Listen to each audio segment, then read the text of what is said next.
කොහොමද ඉතින් ඔයාලට? සුබ දවසක් කියලා ආදරයෙන් පිළිගන්නවා අනන්තයට පෙරමල් සොයාවින් ක්‍රූ YouTube channel එකට. අනන්තයට පෙරමල් සොයා යන ගමනේ මම අද යන්නේ ගල්ගමුවට. ගල්ගමුව කියන්නේ හරි සුන්දර ප්‍රදේශයක්. සුන්දර මිනිස්සු ආදරණීය මිනිස්සු ජීවත් වෙන ප්‍රදේශයක්. මමත් අවුරුදු 2-3ක් විතර ගල්ගමුවේ ජීවත් වෙලා තියෙනවා. අපි ගිහිල්ලා බලමු ගල්ගමුව කියන්නේ මොන තරම් සුන්දර ප්‍රදේශයක්ද කියලා.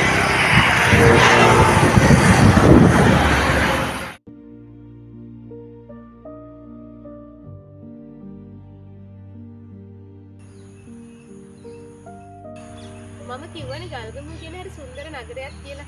ඒකට හේතු කීපයක් තියෙනවා. ගල්ගමුව ගත්තාම ගල්ගමුවේ මිනිස්සුන්ගේ ප්‍රධාන ජීවනෝපාය වෙන්නේ ගොවිතැන. ඉතින් මේ ගෙවෙන්නේ මහ කන්නේ. මහ කන්නේ ගොයම් වපුරලා දැන් මේ ගොයම් පූදින කාලේ. ඔයාලට පේනවා ඇති මට පිටිපස්සෙන් තියෙන මේ වෙරළාය. ඉතින් ඒ ගොයම් පූදිනකොට තියෙන සුන්දරත්වය මම වචන වලින් කියන්න ඕනේ නැහැ. ඔයාලටම පේනවා ඒක.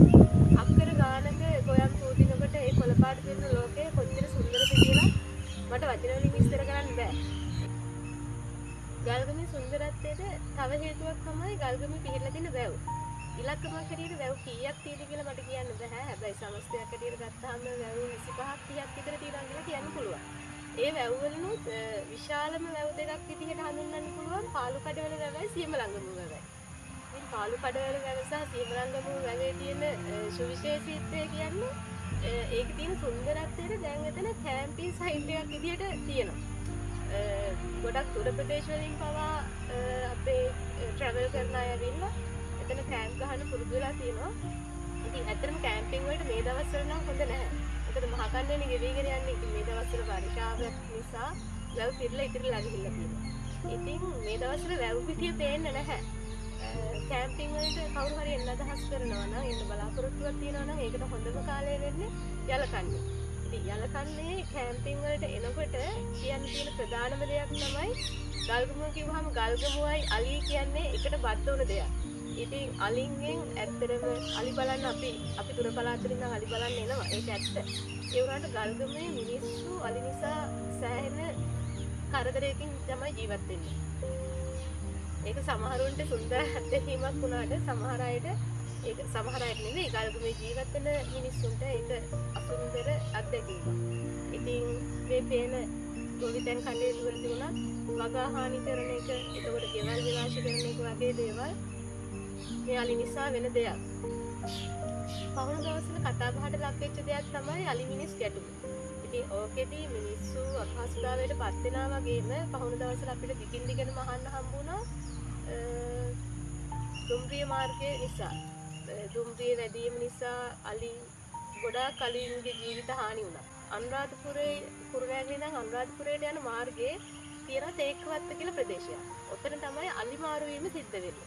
ඒ කියන්නේ අලි හැමදාම හවසට කැලේ ඇවිදලා අලි රැට යනවා පාර මාරු වෙලා යාළගේ ස්ථාන වලට යනවා. ඉතින් ඔය යන තැන අලි මාරු වෙන ස්ථානය කියලා ප්‍රසිද්ධ වෙලා තියෙනවා. එතන හැමදාම බෝඩ් ගහලා තියෙනවා අලි මාරු වෙන ස්ථානය කියලා. සමහර වෙලාවට අලි 40ක් 50ක් විතර රංචුවම ඇවිල්ලා ඉන්න පාර මාරු වෙනවා.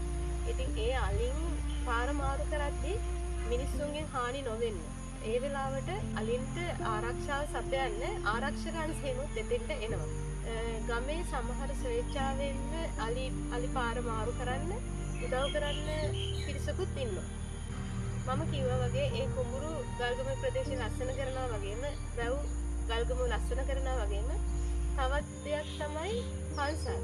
ගමයි පන්සලයි වැවයි දාගබයි කියලා කියනවනේ. ඉතින් මේ ගල්ගමුව කියන ප්‍රදේශය ගත්තාම වැව් ඒ වගේම පන්සල් බහුල වශයෙන් තියෙන ප්‍රදේශයක් තමයි. ඉතින් මට ඒවා නම් වශයෙන් කියන්න බෑ. ප්‍රධාන වශයෙන් සඳහන් කරන්න පුළුවන් පන්සල් දෙකක් තියෙනවා. එකක් තමයි උපතිස්සාරාම පන්සල. උපතිස්සාරාම පන්සල පිහිටලා තියෙන්නේ ගල්ගමුව ටවුන් එකට යනකොට කුරුණෑගල ඉඳන් අනුරාධපුර පැත්තට යනකොට ගල්ගමුව ටවුන් එක පටන් ගන්නකොටම මුස්ලිම් පල්ලියක් තියෙනවා. පල්ලිය ළඟින් ඇතුළට පාරක් තියෙනවා උපතිස්සාරාම පාර කියලා. ඒ පාරෙන් ආපුවාම උපතිස්සාරාම පන්සලට එන්න පුළුවන්.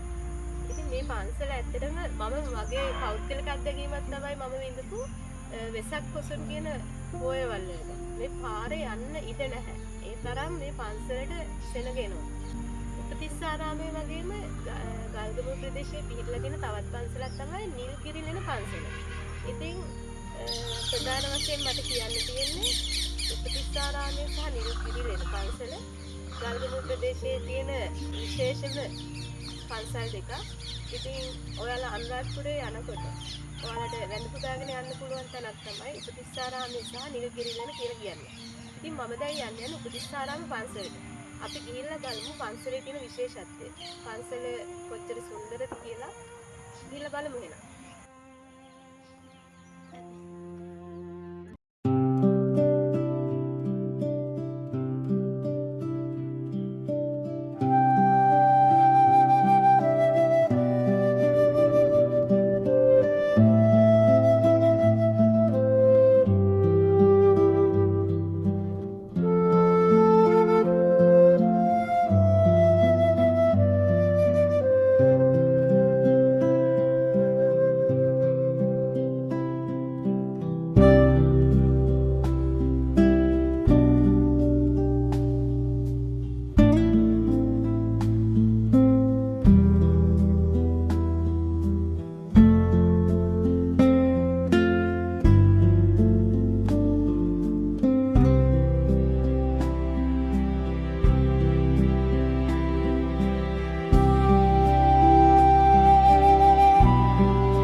පරණ විහාරස්ථානයට අවුරුදු 260ක් පමණ වෙනවා. මේ ටැම්පිට විහාරය නිසා තමයි මේ අලුත් සිතාරාම විහාරස්ථානය කියලා ප්‍රසිද්ධ වුණේ.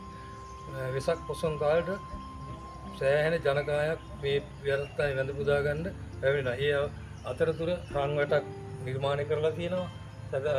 සමාධි බුදු පිළිමයක් තියෙනවා. ඒ වගේම මහා ලොකු විහාර මන්දිරයක් තියෙනවා. ඒ වගේම චෛත්‍යයක්, ඒ වගේ 820 බුදු මැදුරක්, ඒ වගේම අපායක් මේ පන්සලේ සෑහෙන අලංකාරයට මල් වගා කරලා තියෙනවා. ඒ වගේ සත මේ පිරුණම් මංචකේ ඒ සියලුම දේවල් හදන තමයි ඊට ප්‍රථම තමයි මේ ටැම්පිට විහාරය කියලා මේක මැට්ටෙන් තිබිලා ඊට පස්සේ මේක අලුත පුරාවිද්‍යා දෙපාර්තමේන්තුව තමයි නැවත ප්‍රතිසංස්කරණය කරලා මේ ලස්සනට මේක නිර්මාණය කරලා තියෙන්නේ. එම නිසා මේ විහාරස්ථානය ගැන තවත් දේවල් කියන්න පුළුවන්. කියන්න ගියොත් සෑහෙන කාලයක් යනවා.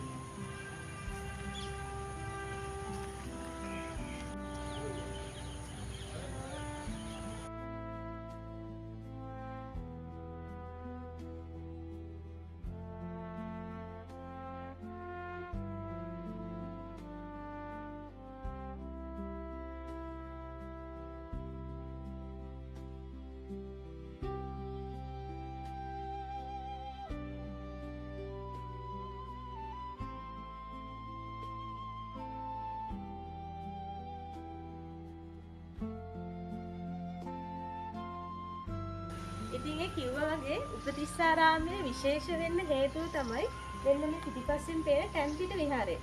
අවුරුදු 260ක් පැරණි ටැම්පිට විහාරයක් මේක මුලින්ම කරලා තියෙන මැටියෙන් තමයි.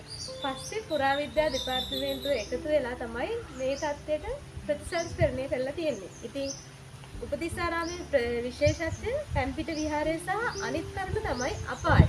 ඉතින් අපාය හැබැයි දකින්න ඕන නම් එන්න උපතිස්සාරාමයට අපි ගිහිල්ලා බලමු අපාය කොහොමද තියෙන්නේ කියලා.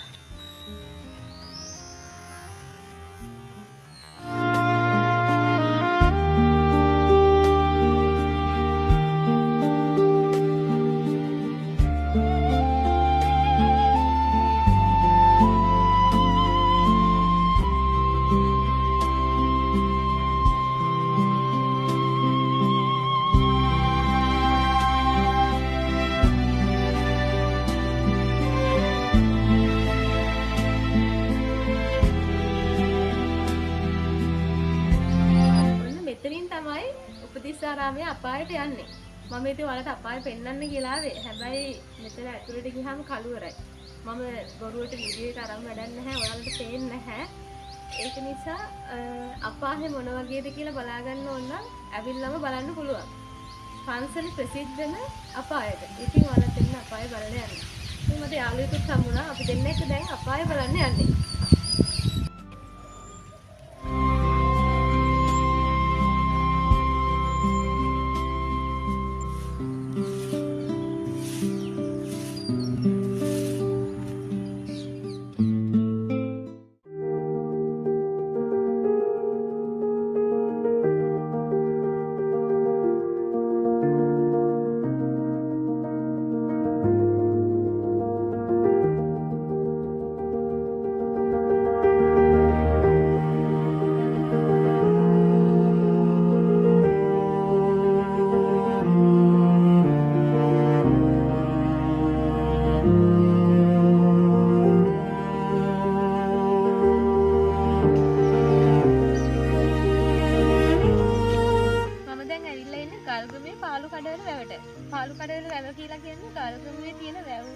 විශාලතම වැවක්.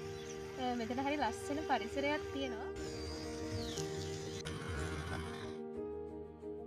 පාලුකඩවල වැව පිහිටලා තියෙන්නේ ගල්ගමේ ඉඳන් කිලෝමීටර් 2ක් කුරුණෑගල පැත්තට ආවහම මීඔය හන්දිය හම් වෙනවා. මීඔය හන්දියෙන් ඇතුල් පාරට ආපුහම පාලුකඩවල ගම්මානයේ හම් වෙනවා. පාලුකඩවල ගම කෙළවර තමයි මේ වැව පිහිටලා තියෙන්නේ.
මම මේ රේල් පාරදිගේ ඇවිදගෙන යනකොට මට හරි සුන්දර මිනිස්සු දෙන්නෙක් හම්බ වුණා.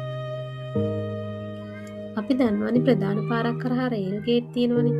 ඉතින් අදටත් ඔහොම රේල් ගේට් නැති පළාතවල් තියෙනවා. ගම්බද පළාතවල් වලට එහෙම රේල් ගේට් නැහැ. ඔටෝ ජෙනරේට් වෙන රේල් ගේට් නැහැ. ඒ තැනක ඉන්න අංකල් කෙනෙක් තමයි මෙන්න මෙතන මේ වාඩි වෙලා ඉන්නේ. මේ අර පාර බලාගෙන යනවා. මේ පාර බලාගෙන යන්න බෑ. ඉතින් අංකල් කියන්නේ නම් මිනිස්සු මෙතන පාර මාරු වෙද්දී අවධානයෙන් පාර මාරු වෙන්නේ නැහැ කියලා. මේක ඉතින් අංකල්ගේ රස්සාවට වඩා අපේ වගකීම. එහෙම කරන්න එපා ඉතින්. මම කියපු අනිත් කෙනා තමයි මෙන්න මෙයා. මෙයා මේ යකඩ ඉන්නයි කුඩු ගෙඩියයි අරන් 60ම ගාණක් පයින් ඇවිදගෙන යන්නේ රේල් පිරිවලට මොනවා හරි අනතුරක් වෙලා තියෙද කියලා බලන්න. පීරි සම්බන්ධ වෙලා තියෙන මෙන්න මේ ඇන බුරුල් වෙලා තියෙනවා. ඒව නැවත හරි ගස්සන එක තමයි මෙයා කරන්නේ. ඒ වගේම මෙයාට හදන්න බැරි අනතුරු මොනවා හරි තිබුණොත් ඒක අදාළ ස්ථානවලට දැනුම් දෙන එක තමයි මෙයාගේ රාජකාරිය. මේ වගේ රැකියාවක් තියෙනවා කියලා ඔයාලා දැනගෙන හිටියද? මම නම් ප්‍රථම වතාවට තමයි මේක දැනගත්තේ. ඒ මෙයා දැකපු නිසා.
මේ සුන්දර ගල්ගමින් සමුගන්න වෙලාව ආවා.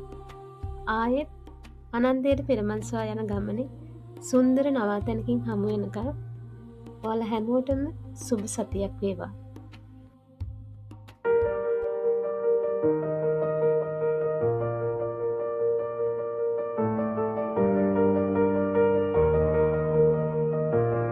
Thank you for watching.